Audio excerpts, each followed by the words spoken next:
Post TV va rester la référence du sport au pays. La preuve. Hey, salut les amis, moi je suis Jimmy Mwindo, cycliste international. Suivez-nous sur Kivu Morning Post. Allez. Je suis Jackson Lunanga, international congolais. Je vous invite tous à suivre les sports sur Kivu Morning Post. Je suis Jacques Kianga, journaliste et sportif basé en RDC, en direct de Kivu Morning Post. Allez, bon début de semaine à tous les amoureux du sport. Merci de renouveler votre confiance sur Kivu Morning Post TV. C'est parti pour ce nouveau numéro de Total Sport. Fiston Kalala Maele a permis à la formation de Young African de valider son ticket pour la finale de la Coupe de la Tanzanie. Yannick Bolazi et Rizé Sport sont de retour en première division. Théo Bongonda a été en fait avec son équipe de Cadix ou encore Johan Owissa. Tous ces titres tant bien et d'autres vous sont détaillés dans cette production. C'est parti pour les détails.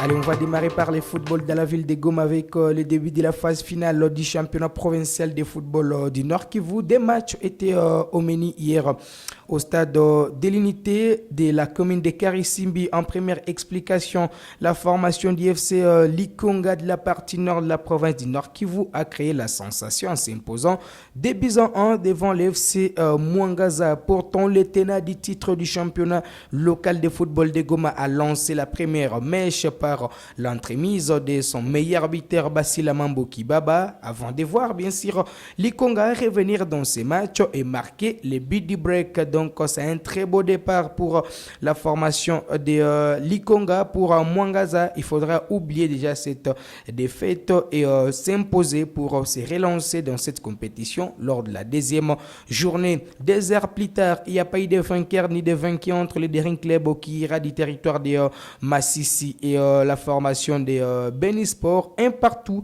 c'était les scores au finish. La compétition va se poursuivre ce mercredi avec des affiches. D'abord la formation de DC qui va revenir sur la pelouse pour croiser la Kivu United de la ville de Goma. Et puis à partir de 15h pour les deuxièmes matchs, l'FC Benisport jouera contre les FC Mwangaza. Ça passe ou ça casse pour l'équipe de Mwangaza. En tout cas, c'est un très beau match pour ceux-là qui aiment le football de la province du Nord Kivu. On va changer de discipline pour parler du jet de la balle au panier avec bien sûr la remise officielle des Varese aux équipes qui ont pris part à la première édition du tournoi Kombe la Keshiru version basketball.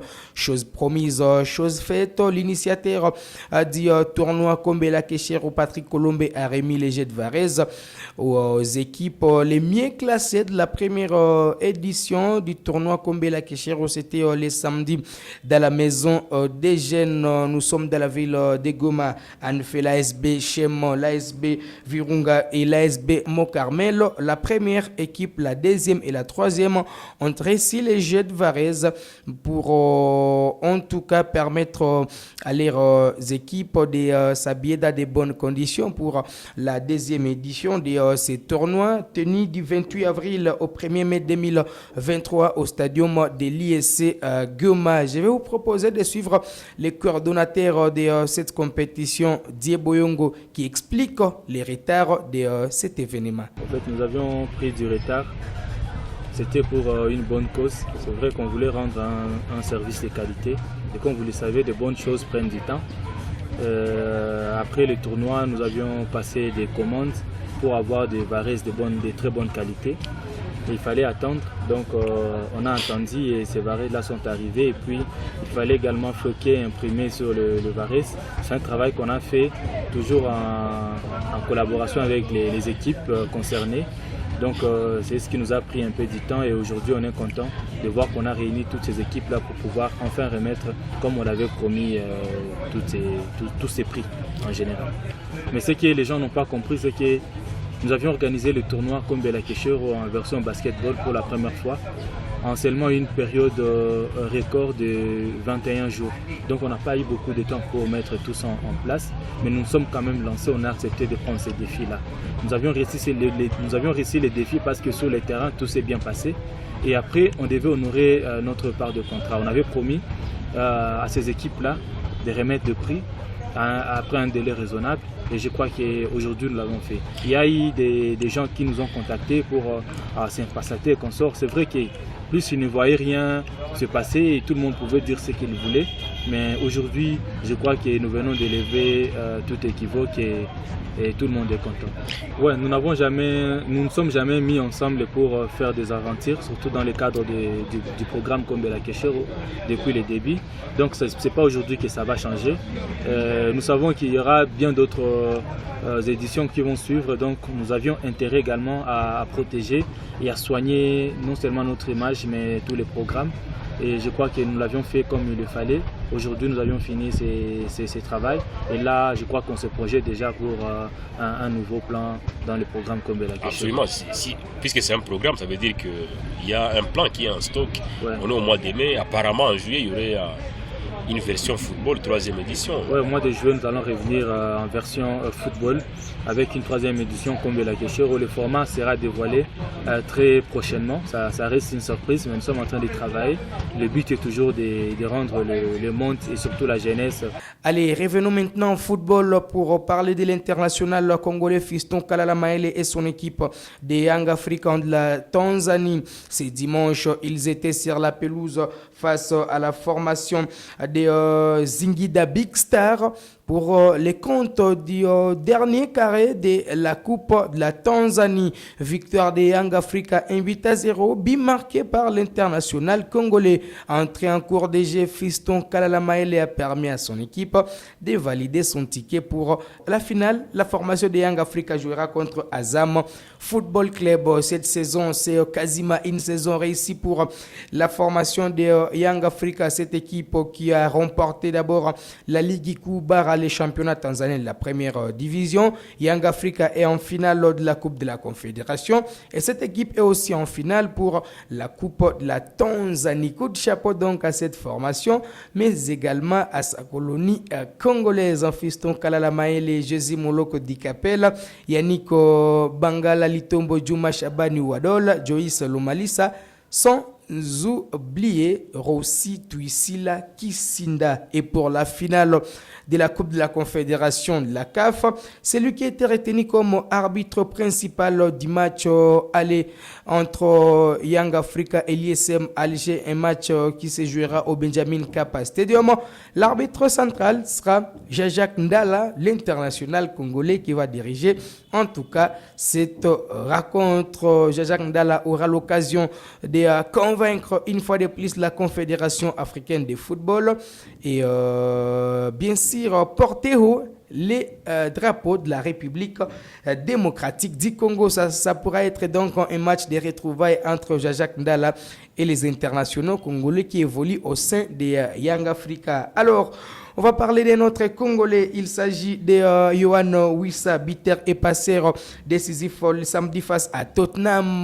1-3, victoire de la formation de Brentford. L'attaquant Yohan Wissa a totalisé 7 buts et 3 passes décisives à une journée de la fin du championnat anglais de la première division, une compétition qui a été remportée par la formation de Manchester City. En tout cas, Manchester City enchaîne avec un deuxième titre en Prima Liga, une compétition qui visiblement était à des doigts de prendre la direction d'Arsenal, mais Arsenal a très mal géré la fin de saison en Angleterre. Allez, Bolazieri Sports sont de retour en première division.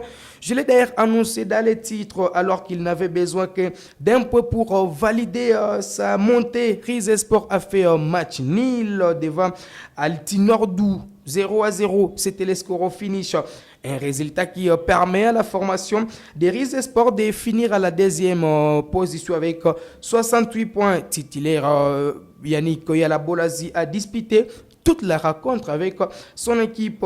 Et puis l'ailier congolais a fortement contribué à la promotion de son équipe en marquant 17 buts. Donc c'est une saison de renaissance pour les Congolais. Yannick Bolazi qui est parti en Turquie pour renaître de ses cendres et relancer sa carrière. Allez, Théo Bongonda était également en fait avec son équipe de Cadix. Les clubs espagnols s'est remis à l'international congolais Théo Bongonda pour dompter les Real Valladolid le vendredi 19 mai à l'occasion de la 35e journée de la Liga. L'ailier congolais a signé un doublé en seconde période à la 69e et 76e minute pour permettre à son club de rester dans la course vers les maintien au classement partiel. Cadix occupe désormais la 14e place avec 38 points à 4 longueurs du premier non relégable, la formation de Cadix qui compte 34 points pour la prochaine sortie d'ailleurs à 3 journées de la fin de la première